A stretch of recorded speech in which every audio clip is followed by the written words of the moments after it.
Yeah. I totally get it. Well, it's great to meet you. Thank you for taking a minute out for the show today. I appreciate it. Thank you. You It's bet. nice to be here. Yeah, so before we get into your life as an entrepreneur, I want to know, 4 years ago, everybody's getting fatigued by talking about the pandemic, but it was such a momentous thing for all of us, one way or another. How did you make it through that time period, and how did it change the way that you do things now? Wow, that is a great question. So how did I make it through? So as I mentioned earlier, I used to travel for work a lot. I was gone 2 to 3 weeks out of the month. All of my customers and clients were outside of California, so I was constantly traveling, constantly on the go. I also was in a master's program, which was fortunately online, so I didn't have to go into the classroom. But you're traveling, you're meeting customers, you're coming back to the hotel room, you're writing a paper or meeting with your team on some group project, and then you're answering emails for clients. And the company that I worked for is a global was I don't work there anymore, but they were a global company. And so a lot of the people that I spoke to were over in Taiwan or Japan or wherever, across the globe. So it was don't get me wrong, I slept.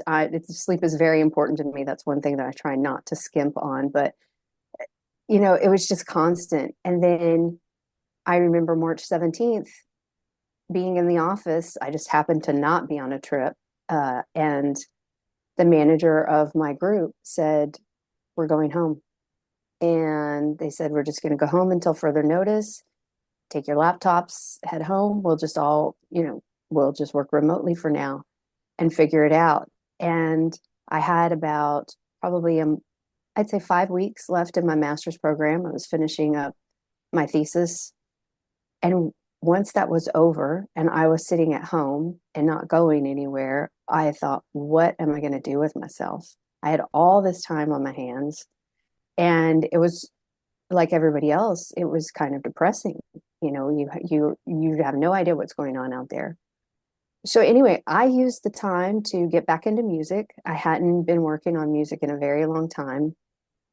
I can't recall if I bought the new keyboard then or if I had already had it on prospect that I would get back into music, but I just got back into it. I started writing again. I started singing again.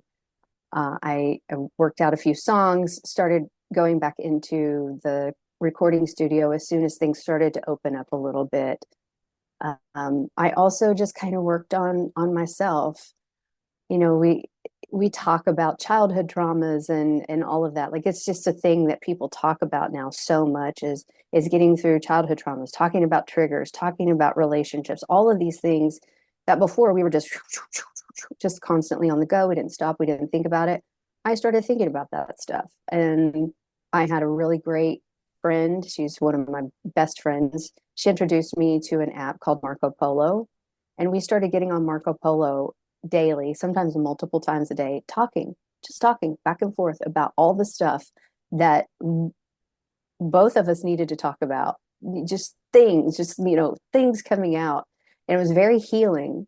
I always try to look at the bright side of things, but with everything going on with COVID, you felt like you were being bad, or you felt guilty saying something good came out of it. But for me, Yeah. a lot of good did come out of that time of just having to stop Yep. and sit in everything instead of letting it fly back past me, at breakneck speed.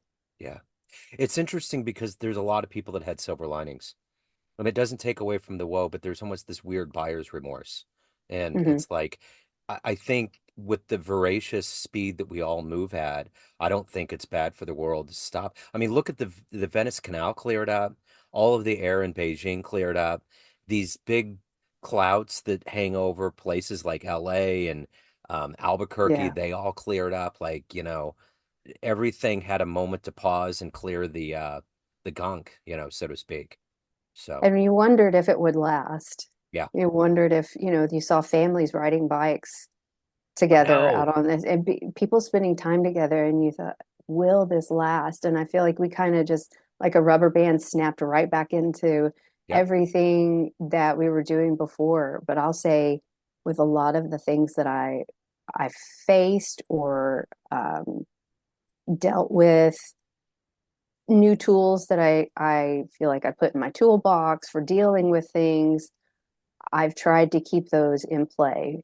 definitely now that we're all really kind of back to the way we were before in many regards. I know we're not exactly the way we were before. We were all forever changed, but I've tried to take a lot of what I learned of myself, my capabilities, my strengths, my weaknesses, all of that into life now, and really that's what I think helped me to realize I'm an entrepreneur. So let's get to that entrepreneur spirit in you. I want to put you in front of a bunch of third grade students right now. It's career day, and one of the kids says, "Hey, what do you do for a living?" How do you answer them? What do I not do? No. Uh, what do I do for a living? You know what? I consult people who need help with running their own business. So I like to say I'm the entrepreneur's entrepreneur. I Okay. know a lot of people who are building businesses of their own, especially since COVID, especially since the way things happened with our economy, unemployment rates. I mean, I still watch it. I went through a full year of looking for a job. I had left the company, the global company that I was with, and went to work for another company. I got an offer that I thought this is what I was looking for. This is why I went back to school for the master's degree. These are the, this is the pinnacle of my career. It wasn't. Yeah. It was just another lesson. But I was let go.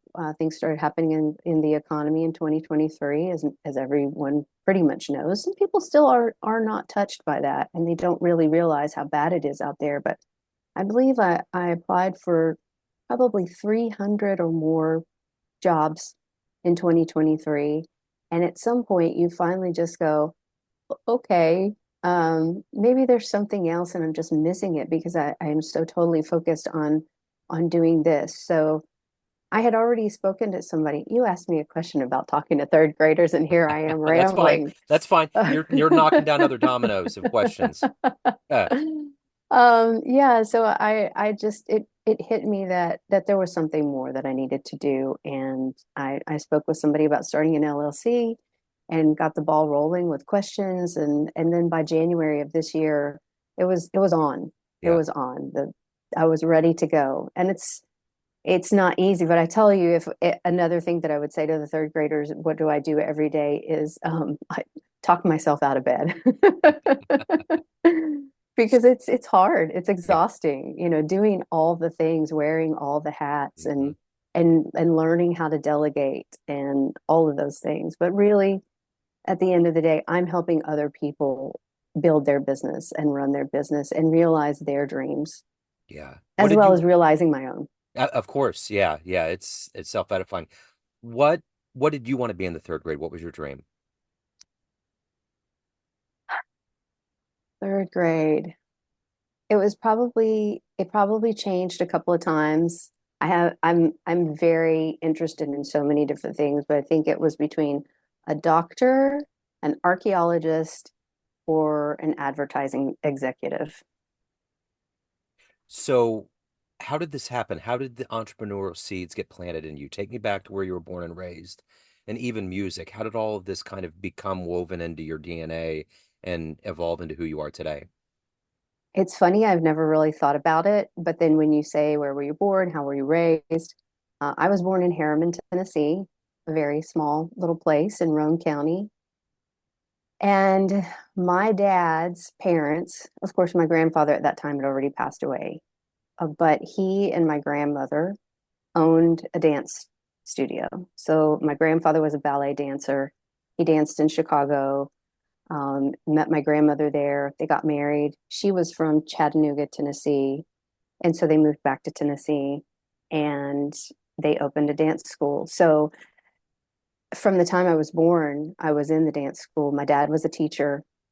My mom would go to classes because she was, losing baby weight, and they would set up my playpen in the corner of the dance studio. And my parents say I was dancing before I could walk. So music was already there. And just watching my family own a business, own a small business. And again, I never really thought about it. I never really put the two together, but I was exposed, I mean, almost immediately to what it was like to have a family run business. And then later, um, After I graduated high school, I ended up moving to Miami. My dad's sister had moved there and opened up a dance studio there. She had various other studios in the South, but Miami was um, that was something she did later, reopened kind of the family business. And so I went down there and worked for her and taught some classes. So running some of the things in the office and just getting a taste for being a business owner. And yet, for some reason, it took me so many more years later before I did it myself. Maybe because I was like, oh, this is hard. Yeah, right. Yeah. So who's been a hero? Who's been an inspiration for you in your career? As far as being a family owned or small business or just in general, just Probably in general. I think the Venn diagram would probably bleed into itself. yeah. I'd say my Mimi, she is just one of those people that has she's taken care of so many people in our family. Every time anybody ever needed anything, Mimi's house was the place to go. You knew you could go to Mimi's house. She's extremely smart. She worked as an accountant for a small family-owned business in Knoxville for, gosh, I think she worked there for like 40 years. And during tax season, she would also work for H&R Block, and she was constantly taking classes to learn, new tax codes and things like that. I just watched her continuously learn throughout her entire life and just be this strong, stoic person. And I just always have looked up to her, and to this day, I mean, she's just probably the strongest person I know. So if you could meet one person alive on the planet right now that you find fascinating, that may help you in business or otherwise, or you would just like to see how they operate, who would that be? Oh gosh, that I feel like that could be very political, especially just with the way everything is right now. It's not really so much business, but you know who I would like to meet is Robert F. Kennedy. I think he's a pretty amazing guy. What he's doing right now, I really respect him. It doesn't matter if you're on the left or the right, how you view yourself. His motives are really, I believe, very pure, and I think he has an amazing mind as as an attorney and as someone who cares about the health of America. So I think that would be he would be number one on my list. There's probably 20 more I could think of if you gave me a minute, but Sure. yeah, Yeah. he's top of mind. So as a musician, what was the first live show you saw that blew you away? Or a memorable one, an early memory? It's funny, I don't actually have any recollection of the first show I ever went to. My mom had to tell me about it recently. It was Michael Jackson. I'm like, how could I not remember that? Um, gosh, what was Was it the Jackson it? 5 tour? I think so. Yeah, they came to Knoxville, and the company that my Mimi worked for, her boss was on the committee for, I believe it was during the Dogwood Arts Festival Okay. in Knoxville, and I think they were writing some check for for this. They were some sort of sponsor for the show. So that part I remembered, but I told my mom, I go, I thought it was Whitney Houston that I saw. So, um, but gosh, I'll tell you, I'll be very honest. I didn't go to a lot of shows growing up. Hmm. That's just not something that we did. We didn't go to concerts. We were kind of a very closed off to secular music. My parents were really strict about only listening to Christian music, Hmm. so I wasn't exposed to a lot of secular stuff growing up. Now, anything older than like in 1985 or something, I was Yeah. very familiar with. But from that time on, it was basically a lot of Christian music, which I really don't have any hard feelings about. We listened to a lot of great Christian songs. That was when Christian rock was kind of starting to blow up, and I feel like I got exposed to something that a lot of other kids maybe didn't. Yeah. They didn't realize that there was this whole other genre of music. And so I have a lot of great memories of going to those shows and seeing those and some of the bands coming to the church that I went to and things like that. But I would my first recollection of a show was actually when I was 19, a live show. It was in Miami, and Is it Branford Marsalis? Okay, Yeah, wonderful. yeah. That's great. So a really close friend of mine, his name's Phil. He was in a Christian band called Dig Jesus, and we would hang out, and they were massive. They'd go to festivals, and none of us knew it. We knew he was in a band because Uh-huh. he was starting another band, and he was like, oh yeah, we were, and it was weird because it was on that cusp when Michael W. Smith and Amy Grant and all of these crossover people were really kind of etching that genre out. It's interesting. So my dad was a car salesman growing up, and we didn't have a lot of money, and he won tickets to that show. The Jackson Five came to Arrowhead Really? Stadium, and I still remember it was like an hour late, but Michael came out of a little hole in the ground, and that sequin glove came up, and there was the Hmm. brightest light in the world that was on it. And when that went around, it was like girls were screaming, deafening, and I'm sure people were fainting. It was pretty stellar. So, Doesn't that just like you just even saying that gives me cold chills? Like the oh man, guy had such an effect on the entire world that if you just even say sequin yeah, glove, people are like, "Oh my gosh," yeah, yeah, you know it. You crazy. you yeah, it's crazy. So what was the moment in your business, in your career right now? Was there a moment where you saw the sparkle in a client's eye and you thought, this is the path I need to be on in life? No. No. Okay. No, you know what it is? It's kind of it's just being in the trenches. It's not, I hate to say it, but it's not really glamorous. Like I thought it would be more glamorous. You kind of had these ideas and it's what sparks you into going into something. But it really is just the day in, the day out. And I don't want to say like daily grind because that sounds very negative to me, but it is, it is really just like, okay, let me talk myself out of bed this morning. I really don't want to do it.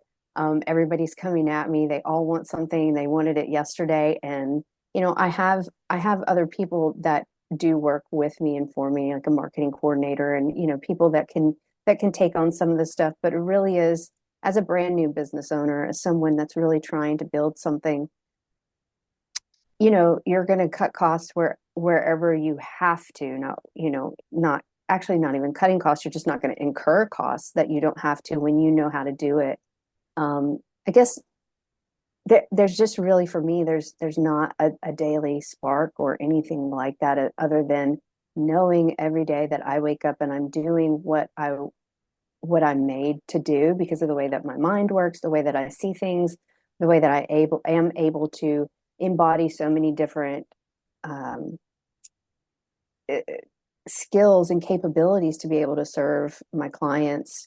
I guess that's the spark, but it doesn't feel like a spark because it's just so new, I think. Yeah. I think there will be a moment in the future where it's like, yes, all of this was worth it. Yeah. Um, but I am watching my clients' businesses grow. I'm watching them expand. We're doing branding work and marketing work that is really starting to generate a lot of growth, and that is fun to watch. But I would at this point I wouldn't call it a spark. I would just call it, like this quiet celebrations while we stay focused on the target. So as you kind of adjust the rearview mirror of your life and look at everything that you've done and evolved into, what are you ultimately the proudest of? Anyway, that's a great question. I would say going back to school. I Yeah. had I had dropped out of college a couple of times and always knew that I would go back, but life takes you so many different directions, and responsibilities start growing and work takes hold and things like that. But I ended up going back to school, and I just did it with everything that I had, with all my heart, all my mind, all my soul. And it was such a great feeling to have accomplished that, knowing that very few people do go back Yeah. to college if they drop out. Um, and so that was for me probably the highlight of life, finishing that bachelor's degree in business until I went and got my master's. And then I mean, that was a lot. Like I said, traveling 2 and 3 weeks out of the month and trying to manage work, clients, managers, school, home life, all of that. And when I got to the finish line of that, I thought I'm going to be really bored right now. And I actually signed myself up for another class. But anyway, um, that finishing that, accomplishing that, seeing that through, even if it took, a couple of decades to get there, was and is probably my most proud moment. I almost dropped out. I was going to go in. I was 4 years in. I was like, I'll come back. And a friend of mine was like, dude, don't be an idiot. Like, straight up, like, no tenderness. Just, what are you doing?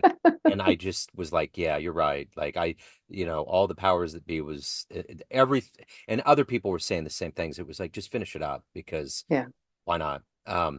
So at the end of the day, everyone has a perception of you, your family, your friends, all your clients, everyone that you know, but you run the show. What's your perception of you? Who do you think you are? Oh, gosh. It's funny because that's evolving. Yeah. So that's a difficult question. I would say that it started off as, and I think a lot of people identify with this because it's a whole thing. You can see it almost anywhere. Um, the syndrome, the imposter syndrome, where people are like, somebody's going to find out that I'm not as good as I keep saying that I am. But that's why it's important to have family, friends, close colleagues around you, especially as an entrepreneur, because those people remind you of all the things that you did that you take for granted. You just think that's who you are, and so you don't think about it as being um, strong or intelligent or as some feat that you accomplished. You just see it as part of who you are. And so when they remind you, gosh, you take on a lot, you're doing this, you're doing that, and you're over here and you're going over there, you're like, wow, thanks for pointing that out. That's why I'm exhausted. But yeah, so as time passes and I pull in my circle closer and closer, and they pull me in for their times too. And I think that's something that happened during COVID and post COVID, was really getting closer to the people that are most important. But as time goes on, I pull them in closer when I need them instead of thinking that I have to be so independent. And they remind me of who I am. So my perception of myself has likely changed just in the past probably year and a half, to really start to appreciate who I am as a person and what I bring to the table, for anyone around me, but especially for my clients. So, Amber, if anyone wants to hire you, reach out, learn more, any of the good business, where can they go? They can go to LinkedIn and look me up. I'm the only Amber Jeanseau in the world. There is none other. It's difficult to spell my last name, but I'm sure it will be in the information for your podcast. Yeah. So they can very easily find me on LinkedIn. It's very rare that I don't respond to any inbox messages there, unless it's some sort of ad or something in there. I am very good about responding, or they can email me and I can provide that email for you. I don't have a website right now. I focus more on my clients and their websites right now. But my marketing person and I are putting that together. But in the future, it will be www.jeanseaugroup.com. Okay. Wonderful. Amber, thank you. Thank you for your story. Thank you for your time. Best of luck with everything. Thank you, Joe. It was a pleasure to be here. Absolutely. Take care. Thanks, you too.